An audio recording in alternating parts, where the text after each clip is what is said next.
press record, and now I shall share the screen. And welcome. So the title of this Summer School 2020 episode is Resilience Fit for the 2020s. We decided to base this series on the idea of kind of like a business book club. So they're designed to inspire a positive future vision by focusing on either a best-selling or a groundbreaking book. Because wouldn't it be awesome if we emerged from this summer better than when we went in, and learning and stretching our thoughts and thinking differently is might be a really useful way to spend our time this current summer. So The Obstacle is the Way. This was a life-changing book for me. Even rereading it in preparation for this, I feel better already. So the inspiration that this book hopefully is going to give us is, if it feels like you're starting out again and you're thinking, well, what now? Then this 30-minute lunch and learn is a chance to have a think about, well, what we can do to take it forward. Because as change ramps up, we are having to shift gear once again. And we're shifting gear into a next landscape where the rules for how we work have transformed, which brings opportunity as well as challenges. So for many of us, this phase has represented a huge turning point in our lives, whether that is a new pathway into work, returning, seeking or reconsidering options. Lots of stuff may have happened in your life during this period of time. So how can we convert that to make that count in terms of moving forward? In Series 5, we're taking more of a strategic approach. So at the end, we'll have some tactical suggestions, but it's looking at some of the topics that are likely to be instrumental for working well in this decade ahead. Last week, we covered leadership. The focus today is on resilience, and then onwards, careers, culture, teamwork, and communication. So although this year may not have been the easiest year for you, this could be the year that best sets you up for the decade ahead, because of all the desirable skills on a 2020 CV, surely resilience is going to be key. And you don't get resilient by having an easy life where everything goes swimmingly to plan. And as Marcus Aurelius, who was the inspiration for the author to write the book, in 180 AD, nearly 2,000 years ago, wrote, "The impediment to action advances action. What stands in the way becomes the way." So last week we covered humankind, which was kind of like taking a warm bath in humanity. So if you feel like you need to be reminded of all the great things about human, it's a wonderful book to read and it feels like a warm bath. In contrast to that, this book is like a salt scrub for the skin. So it kind of rubs you up to then look at life in a slightly different way. And boy, is it energizing and refreshing as you kind of look through some of the very easy and digestible wisdoms that he shares. So the bestseller, at the time I read it when it was just published in 2014, and that was a particularly trying time of my life. And it was life-changing and just what I needed in that moment to convert being stuck and in a bit of a tricky situation into actually it being the making of me. The Obstacle is the Way, the timeless art of turning trials into triumph. And it's the book, interestingly, that I recommend it lots. And it's the book that most people come back to me saying, I really enjoyed that book, or I hear it being referred to later on. And it taps into the Stoic philosophies that inspired many leaders over the past 2,000 years since. So we're going to look at 3 chunks of this session. So what is the role of resilience in the 2020s? What might that mean for you? The best-selling book in a nutshell, The Obstacle is the Way, a timeless take on resilience. So I've whittled it down into 5 thought disruptors just to shake things up a little bit and get some fresh air to our thinking. And then landing with some practical ideas of bringing these resilience principles to life with optimism and confidence. So let's just get a bit of kind of context. So what is the role of resilience then kind of moving forward? Well, as Darwin so eloquently put it, survival of the species has not necessarily been the quickest or the strongest or the fastest. It's those species that are resilient enough to handle and adapt to change, at least at the same pace as the external environment. So if you're finding yourself using a lot of 4-letter words beginning with F at the moment, let me introduce another one into your repertoire, which is maybe it's time to flux it. So in times of flux, when there is so much change happening, we're having to make it up as we flow.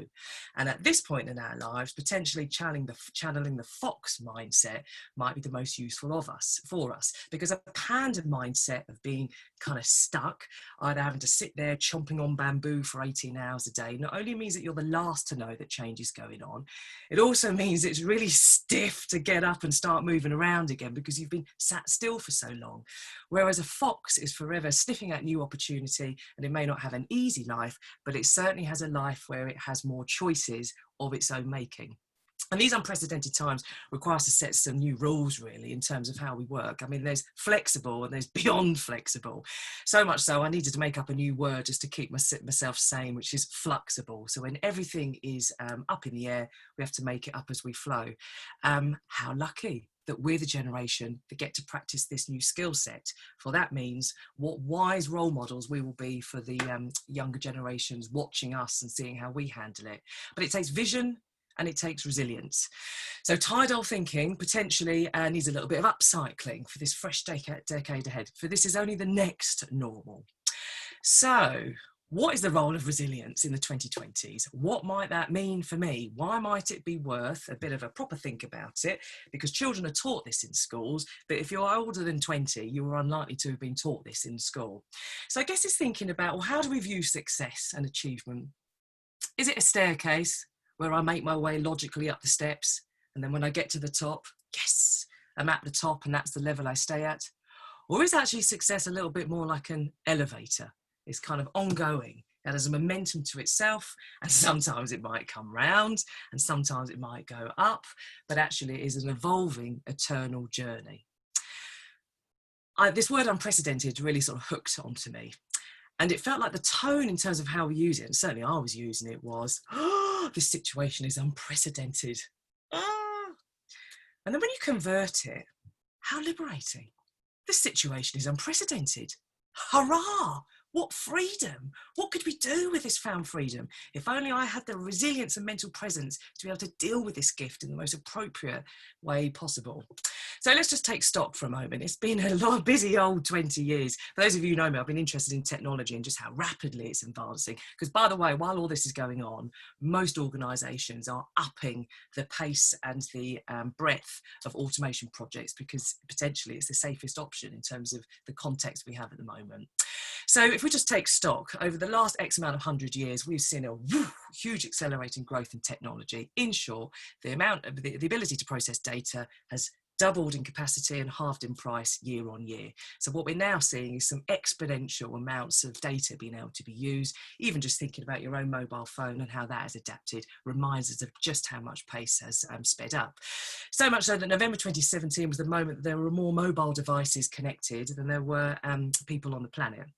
So, and that is growing and growing and growing. And what that kind of means is that we have more technology that is silently working on our behalf while we're not even aware of it. Just think of the role that drones have in protection and security, for example. What that means is potentially we're going to end up being very knackered as humans if we keep trying to outrun this machine. And in terms of our mental health and our resilience, it's a huge topic right now. So there's a lot to be taking stock. So how might we use this technology in a really helpful way? Is technology a disabler of my future career or an enabler? Does it get in the way of the choices that I have ahead of earning money? Or is it the way of earning money in the future? If I view it as a resilience race, who's toughest, me or the machine, then potentially I'm going to end up exhausted, focusing potentially on the not most intelligent bit. Am I here to compete against a machine, or am I here to surf upon the machine? Because what we can guarantee is the waves will keep coming. And right from the start of humanity, we've been using technology to deal with the dull, dirty, dangerous, to be able to remove the back-breaking work or the mind-numbing work that potentially impedes us to having a great life. And really, if we just stop and think about it, anything that is unpatternable is the human edge. A robot is able to solve a Rubik's Cube within a blink of an eye because it had rules and patterns. Am I here to be a Rubik's Cube solver though? I may enjoy it, but actually maybe there's more to being human than just the patterns.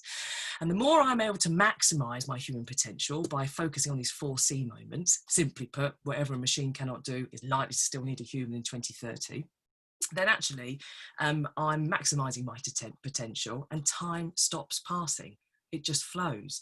So the more caring we are able to unlock through better choices with technology, for example, the more collaboration, the more curiosity, the more creativity, then the more maybe I'm playing at the right place rather than racing against a machine. Interestingly, Zoom in December 2019 had 10 million daily users, 300 million daily users mid-April. So we are using technology to connect in new different ways. And of course, we're the first generation of adults who are getting to do that. So what does that mean then in terms of having the capacity to be more caring, collaborative, curious, creative? Because they're mood dependent. I have to be bothered to care in that moment to ask a follow-up question. So maybe now's the time to more than ever prize my intangible skills, the stuff that's a bit trickier to kind of measure and capture. And in short, now might not be the time to become a robot, because if I'm fortunate enough to have choices in my life right now, these 3 human skills of being emotionally intelligent, being able to think clearly, I'm actually dependent on the squishy bit of the middle. Am I able to do it in this moment, given my level of personal resource? How resilient am I to be able to deal with stuff and emerge stronger, wiser as a result of dealing with it? Enter the book. So the book in a nutshell. So Obstacle is the Way. So this book is from 2014, and Ryan Holiday, he issues a daily blog called The Daily Stoic. What I'm particularly impressed about Ryan Holiday is that every month he sends out a reading list. Do I get to read them? No, but it reminds me that books are out there and there's an opportunity to learn more than just doing a Google search. So if you're interested in kind of getting a little bit of Stoic philosophy, once I've given you a taster, then if you find him on the internet, you can join his kind of book club, and it's always interesting, always forces you to think about things in a slightly different way. So, thought disruptor number 1. What doesn't kill you makes you stronger. If you are still here, use this time well. There's a bridge in your life and it's broken. What do we do about it? Do we stand on one side, continuing to look over, yearning for this life that's over there, waiting for some higher being to kind of come and deliver a lottery win or something to enable that bridge to be built without us having to do the scary bit? Or maybe having to build the bridge equips you with precisely the skill set that is needed for the other side. Always fascinated about lottery winners, how the majority of lottery winners within a couple of years have squandered all of their earnings because the skills to acquire 1 million or 100 million weren't learned in the graft along the way. So what doesn't kill me makes me stronger. Maybe not being part of the IT gang at school and having to use charm and rapport and working out the nuances of when you were about to get bullied and how you then dodge it. Maybe that is precisely the training ground that gave me the ability to handle lots of strangers in my adult life. It wasn't easy at the time, but I look back and thank goodness, actually, I had to learn the hard way about how to engage and rapport because I wasn't one of a particular crowd. So within this thought disruptor, what doesn't kill you make you stronger? What are some things? Obstacles are not in life are not only to be expected, but embraced. Really? Yes, because they are the chance to test yourself, learn and grow and work out who you really are. Obstacles elicit feelings that create discomfort, so there's a natural kind of want to sort of pretend it's not there or dodge it, but dodging the task potentially means you're missing out on the learn and that kind of new land the other side. Because every time we handle an obstacle, we grow more capable. Every little rafter you put in that bridge, the quicker and safer you'll get, closer you get towards the edge. And every barrier you are facing now, the sweeter the feeling after. I love this phrase. So from a former CEO of Intel, Andrew Grove, bad companies are destroyed by crisis. Good companies survive them. Great companies are improved by them. What does that mean in terms of the company I keep in my own network, as well as maybe the formal company into which I'm involved with? So what if I treated this year as a training ground? And the more I lean into it, and the more I actually have a think about what's gone on for me and what I've learned from it, the easier the next 9 years in this decade are going to be. Because I'm not sure the next 9 years are going to be calm and highly predictable. So maybe this year is the training ground for me to thrive in the years ahead. Thought disruptor number 2. Nothing is either good or bad, only thinking makes it so. That's a Shakespeare quote that Ryan Holiday references.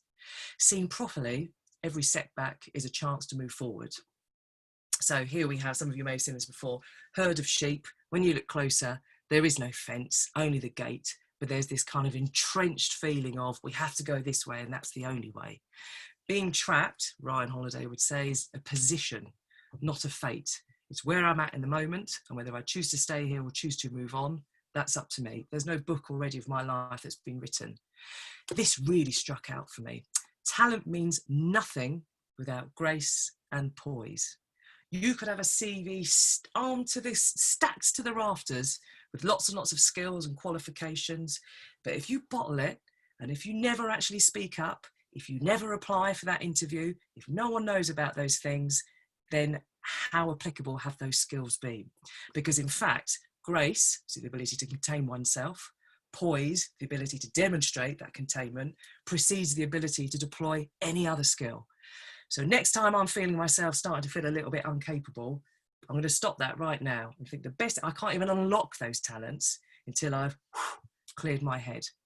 So practicing how to steady your nerves and control emotions might be a really good daily practice. So what could you do this afternoon? What could you do later that just tests yourself a little bit to get into that mindset of steadying? And the ancient Greeks had a phrase for this, which was called apatheia, which means keeping steady no matter the external fluctuations. So if you find yourself starting to panic, hold yourself accountable as an adult. That's one of the gifts of being an adult. You get paid, but you have to work for it. So if you find your brain thinking, oh my God, I'm starting to panic, I haven't actually written a CV for 17 years, ask yourself, okay, does getting upset provide me with more options here?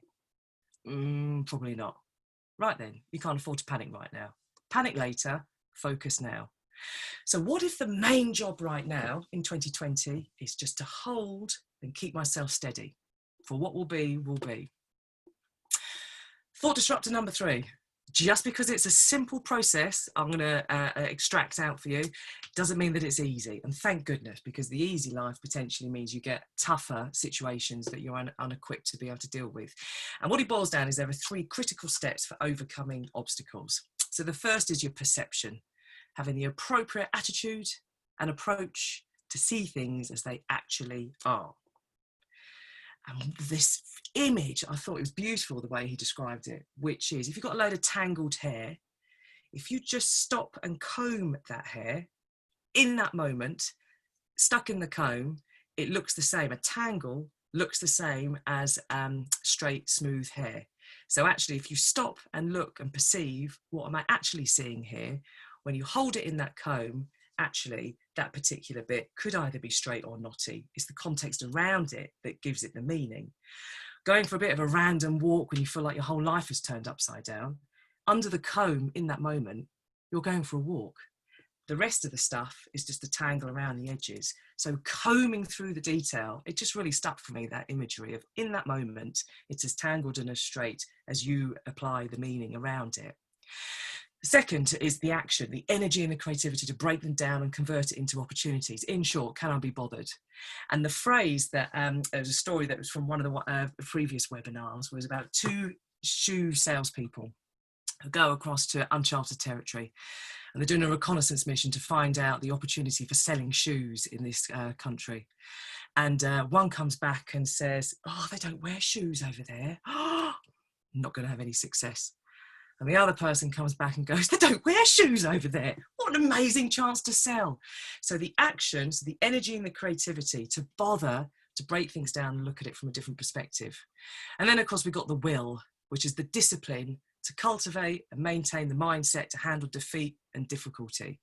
So for anyone who's experienced maintaining weight loss, the skill is the maintenance bit. That's the skill. That's what leads to a decade of healthy weight, as opposed to a few amazing summer months where you're able to take some great photos.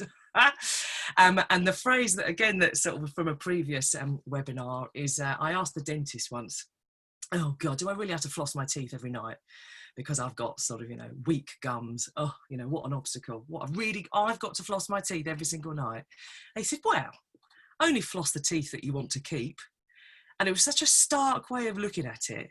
It then, in that moment, gave me the will and the discipline to absolutely keep cultivating that flossing behaviour, because I'd much rather floss for a little bit every night than have to have all my teeth kind of falling out. So in that moment, it was a stark reality check of the power of discipline. It's not particularly sexy, but actually it's the stuff that kind of keeps the wheels turning.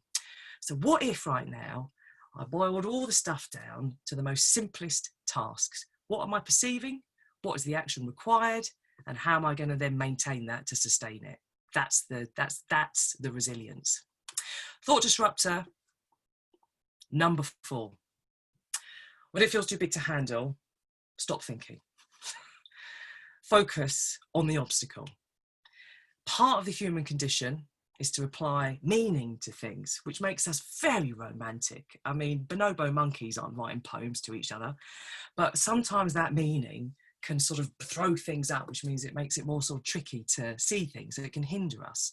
So look at this scene here. Oh gosh, there's a lot going on. So this is a Where's Wally scene. There's so much going on. How are you able to determine the story or the first order of events in terms of how to deal with this situation? We're bombarded with all of this information. So right now, let me put a microscope on and just absorb and gaze at particular areas to then start to work out what might be happening. There's an example of someone helping someone else. Oh, right, so it's not such a crazy world. There's an example of someone giving someone else a leg up. And what was really interesting for about the last decade, I do bring variety to Matilda, don't worry about it. For the last decade, I've been playing a game with teams called the Ugly Orange game. So I won't give you the giveaway, just in case you're ever going to sort of play it in the future. But basically, there's a kind of a winning formula that if only the teams were able to stop, look, and listen at what's actually going on, there's this fantastic win-win solution that's kind of there. So it's the Ugly Orange game that it's called. And what was really interesting was that the teams that immediately cracked on with, right, what's the challenge around the orange? Let's have a chat about the orange. Just unlocked the solution far quicker than the teams that kept arguing about all the bigger picture and all the other stuff that had kind of gone on. And what was even more extraordinary was that the less experienced the team, the more junior the position of the people playing that game, the quicker they were to solve it.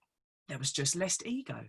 And in fact, some of the most senior, high-ranking, experienced teams had to be called to a pause at 43 minutes because they were still arguing about all this other stuff that actually wasn't focusing on the obstacle. If there's not enough oranges to go around, keep talking about the orange. And what was even more extraordinary is, I remember this, it was about 8 years ago.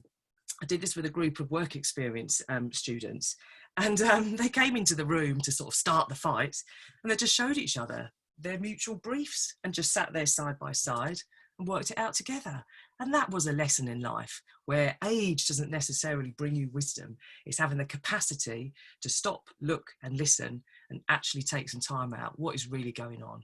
Might it be worth, if everything feels a bit overwhelming at the moment, to just get the microscope out and get that old version of a CV out and just look at it? That may be the very first step. Thought disruptor number 5. So the more obstacles, the more advantages you actually have. If maybe the business or the work or the task or the challenge that is up ahead is really tricky, brilliant. That's the reason why you are the person that is going to come out on top by investing that energy and that effort. Having a rival, even if it's just the clock, is what keeps us alert. For anyone who has discovered the world of Joe Wicks, high impact interval training, etc., that's exactly what it's about. You are gaming the clock. Of course, no one wants to do one more blimmin' press up, but because you're fighting against the clock, that resistance gives you the resilience to push yourself further than your mood would naturally dictate. So if anyone has seen this movie, this is Disney's WALL-E movie. And it's quite a startling take on kind of humans left without any kind of pressure, potentially just become sort of lounging around, don't have to bother even working anymore. We're just consuming ready-made liquid food, and actually we lose our bones. So look, I won't tell the whole story, but it's a really, really good film and quite a kind of a telling summary that kind of comes from it. But what might that mean? That might mean I set my intent. I'm going to get up. I'm going to get moving. MVP stands for minimal viable product. If you're a startup in Silicon Valley, you've got pressure to release stuff. You don't spend 10 years refining the absolute perfection. You'll miss the opportunity. Startups in Silicon Valley with tech startups are encouraged, in fact it's practice, to release an MVP, a minimal viable product. So instead of 100 features, that might be the 3-year plan, it gets released with 2 features just to get things started. So releasing a draft is potentially better than waiting until 6 months' time to release the PDF. How might I release the MVP just to get started? How can I then embrace failure as a desirable feature? Let me ask the person that I think is going to like it least to be able to give me some feedback, because unless I understand the flaws, I'm unable to sell the benefits. Persist. I love this phrase. I like little phrases. Looking for angles, not angels, to sort things out. So looking for things from a different perspective, rather than waiting for some angelic force to kind of come and lift you out of the situation you're in. What might be an angle here that actually I'm feeling some hardship here, and I'm feeling like I'm got a bit of an unfair disadvantage.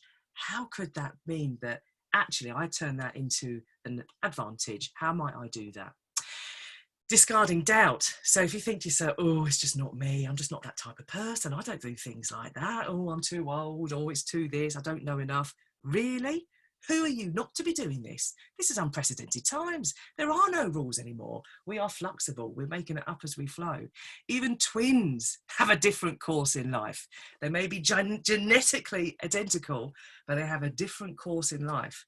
So what challenge could I set myself just to get up from that kind of floating lounger, just to test my legs? And I don't have to do a full sprint, but it might just be a little walk, a little MVP, just to get things started. That would be part of your annual appraisal if you were working in a tech startup. So this book, The Obstacle is the Way. Our hope and desire with the Summer School 2020 was to look at things from a slightly different perspective. And Google's fantastic and the internet gives you so much stuff, but sometimes going right back to the core of things allows you to then come up with your own decisions and your own wisdoms that kind of work for you. And personally, this book hit me at just the time where I really needed it. And rereading it again now in preparation for this has really spurred me on. And where humankind was the warm bath, this was the salt scrub, just to kind of get some energy going. And the Stoic philosophy is all about using obstacles, and the obstacle that is in the way of your success is the way. Building the bridge allows you to thrive and build the village or the city the other side. And resilience is a word that's used so much nowadays, but what does it actually mean? How do I be resilient on the days where I really don't feel like it? How do I pass it on to others around me? How do I demonstrate it in the way that I lead my life? And a key ingredient of resilience is being able to handle the obstacles, setbacks, the failures, the incidents. The Stoics regarded obstacles as an essential part of success. And if it's got you into it, then Ryan Holiday, as I said, does this daily Stoic, so blog posts that come through regularly, as well as a reading list. And what I loved about this book is it gives a clear framework for handling the downs in life, to emerge confident and capable, not in spite of the setback, but because of it. It's the making of us when we're able to learn and then process and move on. So this year not going to plan could be the most valuable opportunity to develop the humility, to be a learner regardless of age and experience, time to get flexible. So could some key takeaways be that here we have Stonehenge, 5,000 years old these babies are. They've been there as a pillar on our landscape. And maybe these things that we're experiencing now, if we're using books or phrases that were written 2,000 years ago, maybe there are some lessons that are useful in the elevator of life as it chucks us up and brings it back out as we're then progressing forwards. So the fact this is unprecedented is a huge opportunity. How lovely. Who's going to judge if you make a false step right now? There is no like for like. How wonderful, how liberating. Let's lean into this challenge and treat it as a training course. What we learn through challenges just might be what is required to thrive the other side. Controversial, but I question myself now whether a soft, slow, gentle start into the next phase is useful, because I'm not sure if the rest of this decade is going to be soft, slow and gentle. Maybe I need to train as in real life and simulate the version of me when I'm back up at full pelt. I'm questioning now whether a slow, gentle start is maybe the most useful. Maybe removing perfection as a goal, movement as the goal, and releasing my MVP, whatever that may be, my minimal viable product to build as we go. And if imposter syndrome is kicking in, just stop, look and listen. Put the comb onto your current task. If you are updating a strategy document, you've never done it before, well, you are updating that strategy document. It is you. So put the comb on the detail and actually the meaning, quieten that for a moment and look at the detail. If you're doing it, You are it. Revenue is vanity, profit is sanity. I always remember this, focusing on the sustainable foundations. So what actually do I want to carry forward? And starting off conversations with your team, self, others, family members, whatever, by tackling the obstacles first. So we tread carefully, but do tread. If I keep dodging, building the bridge, I'm never going to get to the other side. Stuff happens, it's how we deal with it that counts. And what has reminded me from this book is the obstacle is the way. Whatever is in the way provides the way forward. So I hope you have found this book. I hope it's given you a bit of whetted your appetite. And maybe the main role now is just keeping our heads steady so we can enjoy the opportunity and challenges that potentially ahead. So keep foxy, stay human. See you at the next one. Thank you.